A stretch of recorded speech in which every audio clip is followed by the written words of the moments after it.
Easter, David. Happy Easter, young man. Yes, to you too. How are you?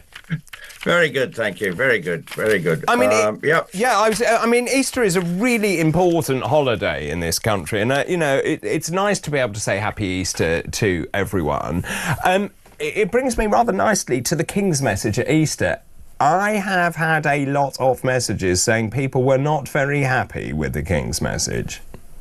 Well, yes, because it's sort of he is the head of the Anglican Church. And while this is one of the accusations often led at the king, that he's sometimes, he wants to be king of all faiths. Well, just from a state point of view and sort of the way the constitution works, he is the head of the Anglican Church. So it is, for him, the most significant. But and he is a man of really strong faith, but obviously he wants to feel that he has to reach out, and that's one of the accusations that's often led at the king.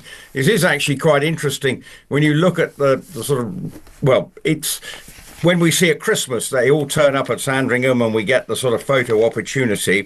Easter, the second most important Christian celebration in the calendar, Easter Sunday, where's Prince William? He's in Amner Hall. Will he be seen as the future head of the Anglican Church at a service today? Now, I know he's on his holidays with his children, but then you could say that about the Christmas holidays. So you've got to look at, it's quite a balancing act. And obviously no doubt we'll see the King later today going to a service, I assume in Windsor, I think, today. But, Prince William is not in Windsor. He has gone to his home in Norfolk. He's obviously been skiing as well in Courchevel. He was at the football earlier in the week. So it is something that marrying between his state responsibilities and his family responsibilities, and where does Easter fit in that? And could there be accusations, well, why hasn't he not even been seen just going in for an hour into Sandringham Church? I don't know. So that'll be an interesting one to see if he does later on turn up. And no sign of the other one. What's that other one called? Oh, Harry. Harry. Well, maybe he'll be going to church in Montecito. I don't know. Right. But clearly, yes, it's been an interesting week for those two as well. But from a sort of British royal family and part of their role within this country, you cannot forget that they are head of the Anglican Church. Well, that's the point. And I think the thing is that I get the point that the king wants to be inclusive and he wants to be defender of all faiths, which is fine. He is head of the Church of England. And I just think he sometimes forgets that. And whoever's writing those speeches needs to just be very mindful that there are people in this country who are Christian, who are looking to him as the head of the Church of England, and they want to have a bit more support and love. Well, maybe that's actually lots of people feel within this country that the Christian faith gets neglected, full stop. I would agree.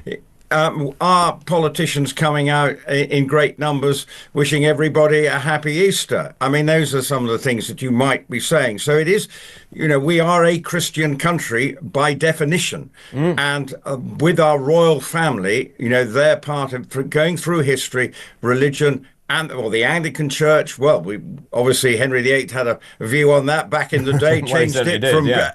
He certainly had a view when his marriage went a bit wrong. But anyway, we digress. But the fact is we are that is part of the royal family's duty, is head of the church. And I suppose you would say promoting Christian faith. I mean, but it is a difficult one. Well, is it? Did he have to write this paragraph? The love he showed was when he walked the earth reflected the Jewish ethic of caring for the stranger and those in need, a deep human instinct echoed in Islam. Did he have to put that?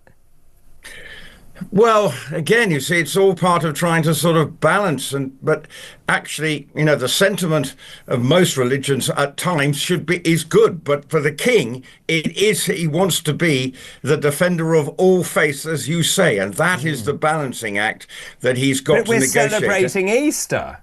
Well, therein lies the point. And sometimes, this is what the Christian faith, many people might say, gets ignored and is seen as almost the weakest religion. But also, if the other religions don't celebrate Easter, then we shouldn't be mentioning them, should we? In theory, you're probably right there, David. I'm definitely right.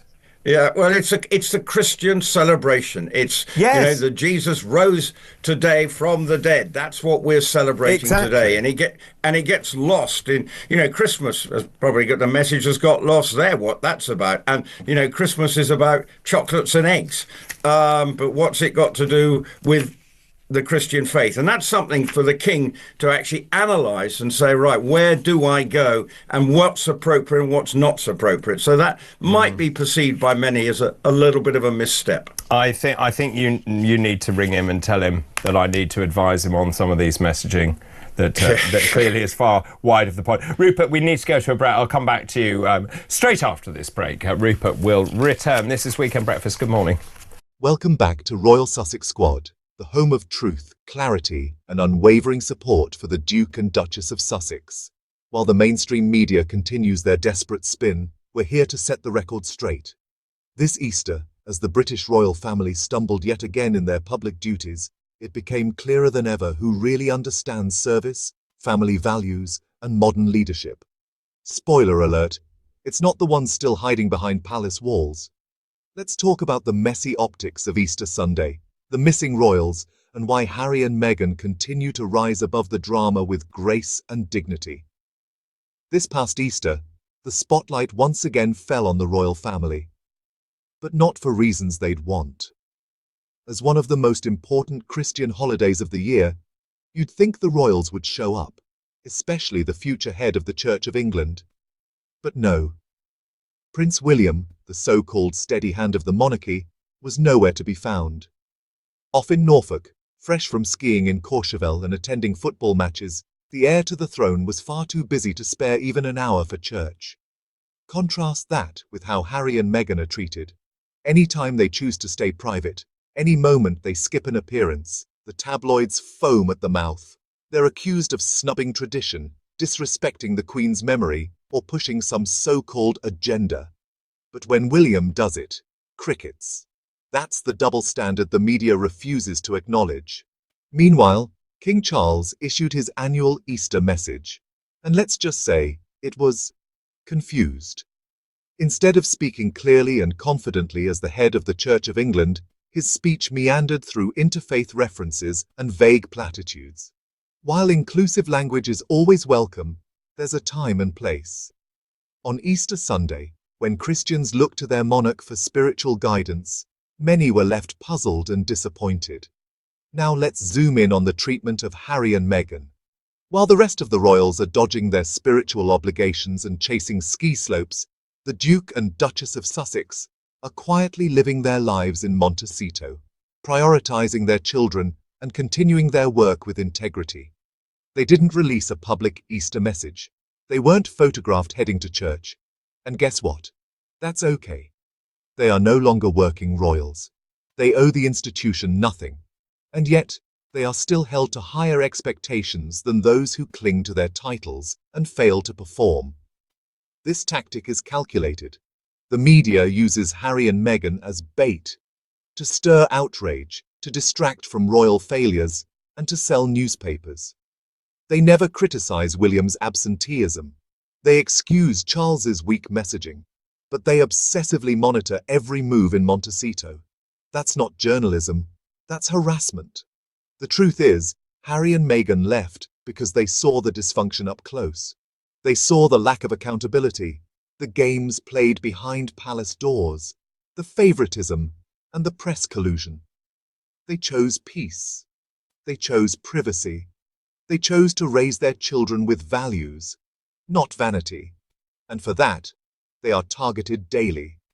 While William plays family man in the tabloids and goes missing in real life, and while Charles tries to please everyone and ends up pleasing no one, Harry and Meghan continue to live by their values, not their titles.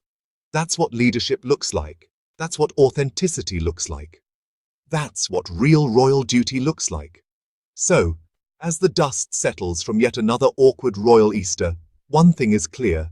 The real class, the real courage, and the real example continues to come from the couple the institution tried to silence.